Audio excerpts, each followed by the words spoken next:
स्वागत है आप सबका आशापूर्ण कहानियों में। ये कहानियाँ हमारे और आपके अनुभवों से प्रेरित हैं।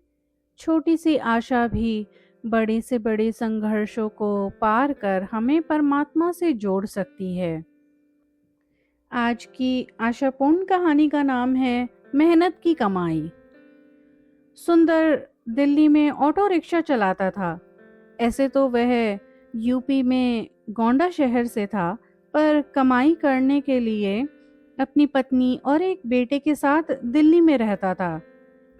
पैसे चाहे कम थे, पर सुंदर और उसकी पत्नी भगवान पर पूरा विश्वास रखते थे और हमेशा कोशिश करते थे सबके साथ सुखपूर्वक रहें।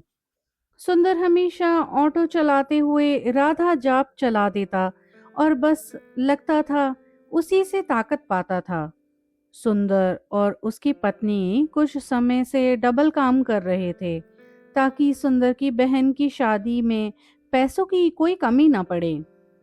बहुत बड़े सपने नहीं थे सुंदर के, बस इतना था कि सब काम अच्छे से हो जाए। 15 घंटे दिल्ली की सड़कों में ऑटो चलाने के बाद करीबन रात 1 बजे सुंदर घर की तरफ चल पड़ा। उसने देखा कि एक पति पत्नी 4 बैग्स के साथ बस स्टॉप पर खड़े आते जाते हर ऑटो वाले को रोकने की कोशिश कर रहे थे। पहले तो सुंदर को लगा कि घर जाना जरूरी होगा, उसे भी आराम की जरूरत है। पर फिर उसे लगा, क्या पता कुछ जरूरी काम के लिए जा रहे हों, मदद करनी तो बनती ही है। सुंदर ने ऑटो रोका और पूछा, अरे भैया, कहाँ जाना है आपको? उस आदमी ने जवाब दिया, हमको निजामुद्दीन रेलवे स्टेशन जाना है, चलोगे? सुंदर ने सोचा कि रेलवे स्टेशन घर से तो दूर है, पर क्या पता यही भगवान की मर्जी हो। सुंदर ने दोनों का सामान ऑटो में रख रेलवे स्टेशन की ओर चल दिया।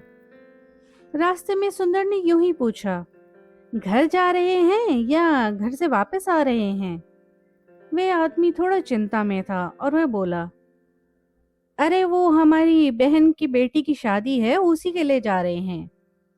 सुंदर बहुत खुश होके बोला, बहुत ही बढ़िया, हमारी भी बहन की शादी है अगले महीने, इसीलिए हम इतना लेट तक काम कर रहे हैं। वे आदमी बात खत्म करने के हिसाब से बोला, चलो अच्छा है तुम मिल गए, अब पहुंच ही जाएंगे स्टेशन। ये कहकर वह चुप हो गया। कुछ समय बाद वे लोग स्टेशन पहुंच गए।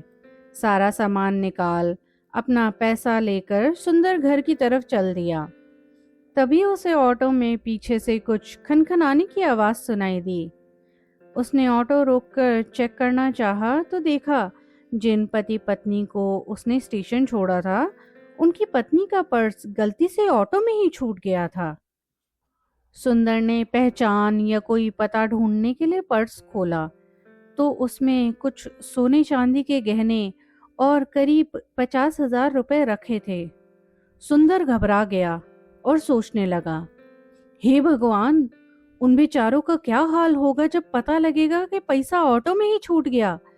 मुझे वापस स्टेशन जाना चाहिए, नहीं तो वे दोनों बहुत परेशान होंगे। ऐसा सोच सुंदर रेलवे स्टेशन वापस चल दिया। आधा घंटा यहाँ वहां ढूंढने के बाद सुंदर को वह पति पत्नी मिल गए।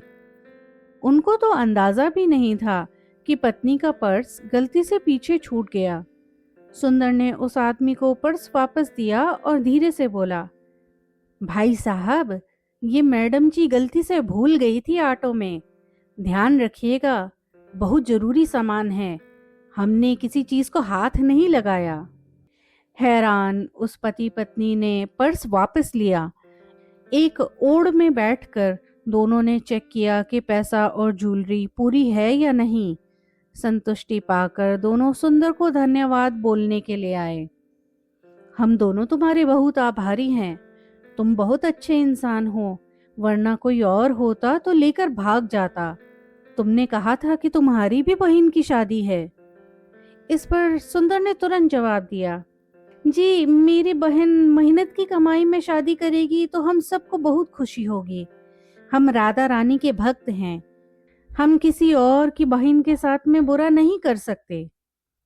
यह सुन दोनों की आंखें नम हो गई और वह आदमी सुंदर के पैर छूने लगा धन्यवाद के तौर पर।